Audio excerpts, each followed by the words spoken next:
Association is very very important. మనం ఎవరితో కలిసి ఉంటున్నాం, ఎవరితో మనం ఉంటున్నాం, దానివల్ల మన యొక్క విలువ కూడా పెరుగుతుంది. వర్షపు చుక్క మన చేతిలో పడితే అది మంచినీళ్లుగా మనం తాగొచ్చు అంటారు ఆయన. అదే వర్షము చుక్క వెళ్లి మురికి కాలువలో పడితే అది మురికిగా మారిపోతుంది. అదే వర్షపు చుక్క ఎక్కడైనా హాట్ గా ఉన్న సర్ఫేస్ మీద, వేడిగా ఉన్న ఒక ప్రదేశం మీద పడితే అది ఆవిరైపోతుంది. అదే వర్షపు చుక్క ఒక తామర ఆకు మీద పడితే ఒక చిన్న ముత్యంలాగా కనిపిస్తుంది. అదే వర్షపు చుక్క వెళ్లి ఒక ఆలి చిప్పలో గనక పడితే అది ముత్యంలాగా మారుతుంది అని స్వామి వివేకానందుల వారు చెప్పారన్నమాట.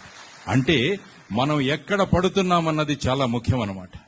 మనం ఎక్కడ వెళ్లి పడుతున్నాం, ఎవరి సాన్నిధ్యంలో మనం ఉంటున్నాము అని మనం గనుక ఆలోచిస్తే మన యొక్క విలువ పెరుగుతుందన్నమాట. అందువల్ల మీ విలువను పెంచుకోండి. Add value